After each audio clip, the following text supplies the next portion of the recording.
ప్రతిపక్షం కూడా బలంగా ఉండాలి. ప్రతిపక్షం లేని డెమోక్రసీయే కాదు. ఇప్పుడు ప్రతిపక్షం ఆంధ్రప్రదేశ్లో 11 స్థానాలకు వచ్చేసింది. స్థానాలు 11 వచ్చినా 2019 ఎలక్షన్లో చంద్రబాబు నాయుడు గారికి ఎన్ని ఓట్లు వచ్చాయో అంతకన్నా ఒకటో రెండో ఓట్లు ఎక్కువ వచ్చాయి జగన్కి. ఇప్పుడు స్థానాలు 11 వచ్చినా ప్రతిపక్ష పాత్ర మీరు నిర్వర్తించడంలో విఫలమైతే మాత్రం ప్రజాస్వామ్యానికి అర్థమే లేదు. మనం 14లో చూసాం. ఏడాదిన్నర ముందో జగన్మోహన్ రెడ్డి బాయ్కాట్ చేసి అసెంబ్లీని బయటకు వచ్చేసాడు. అసెంబ్లీకి ఎవడో వెళ్ళడం మారించారు. అలాగే 19లో చూసాం. చంద్రబాబు నాయుడు గారు బాయ్కాట్ చేసి బయటకు వెళ్ళిపోయారు. అక్కడ కూడా అసెంబ్లీ ఏమీ జరగలేదు. ఇప్పుడన్నా కనీసం ఉన్నది 10 మంది అయినా అసెంబ్లీలో కరెక్ట్గా మీరు ఏం చేయాలి. ఎందుకంటే అత్యున్నత వేదిక అది. ఏం అడగాలనుకుంటున్నారో ఏం చేయాలనుకుంటున్నారో చేయండి. అయిపోయింది. అప్పుడు 23 వచ్చినప్పుడు మీరు చెప్పారు 23 స్థానాలు వచ్చాయి, ఇంక అయిపోయింది చంద్రబాబు నాయుడు చాప్టర్ క్లోజ్ అని. ఇవాళ ఏమైంది? మీకు 11 స్థానాలు వచ్చినప్పుడు వాళ్ళు అంటారు మీ చాప్టర్ క్లోజ్ అని. చాప్టర్లు ఏవి క్లోజ్ అవ్వవు. మీకు ఒక ఉదాహరణ చెప్తాను. ఇదేదో నేను ఊహించి చెప్తుంది కాదు. 1989లో ఇక్కడ సీనియర్లకు తెలిసి ఉంటుంది. 89లో ఫస్ట్ టైం ఎంజీ రామచంద్రన్ చచ్చిపోయిన తర్వాత ఎలక్షన్లు జరిగాయి. అంతకుముందు ఆ ఎంజీ రామచంద్రన్ గారి భార్య జయలలిత ఇద్దరు కూడా పార్టీ నాదంటే నాదని కొట్టుకున్నారు. 89 ఎలక్షన్లో క్లియర్గా 169 సీట్లు కరుణానిధి గారి పార్టీకి వచ్చాయి.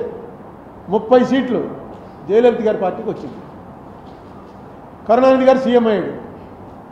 నెక్స్ట్ 91లో రాజీవ్ గాంధీ గారు చచ్చిపోయిన తర్వాత అనుకుంటాను ఈ ఎల్టీటీఈకి కరుణానిధికి సంబంధాలు ఉన్నాయనే దీంతో కరుణానిధి ప్రభుత్వాన్ని రద్దు చేశారు. రద్దు చేసి మళ్ళీ ఎలక్షన్లు వచ్చాయి. మళ్ళీ ఎలక్షన్లు వస్తే జయలలితకి 225, కరుణానిధికి 7 సీట్లు. ఎక్కడ 169 తక్కువ 7కి పడిపోయాడు. రూలింగ్లోంచి అపోజిషన్లోకి మిజరబుల్ అపోజిషన్. కానీ ఏడుస్తూ ఇంట్లో కూర్చోలా. నడిపాడు 5 ఏళ్ళు ప్రతిపక్ష పాత్ర నడిపాడు 7గురితోటే.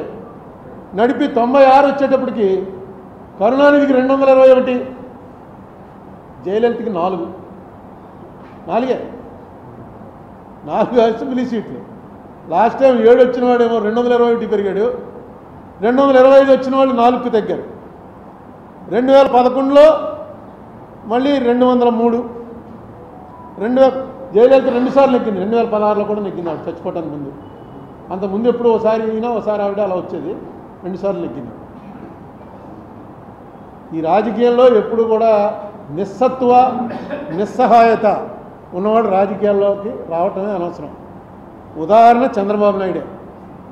ఆయన వయసుకి మొన్న వేసంకాలం టీవీలో చూస్తుంటే మనకు చెమటలు పట్టేసాయి. ఏంట్రా బాబు ఇంత ఎండలో అలా పడి మెయిన్ రోడ్డు మీద నిలబడి అలా మాట్లాడుతున్నాడు. చెమటలు కారిపోతుంటే మనకే భరించలేకపోతున్నాం.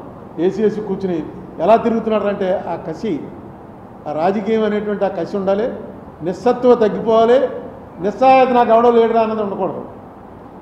అలా చేశాడు కాబట్టి ఆయన మళ్ళీ రివర్స్ అయింది.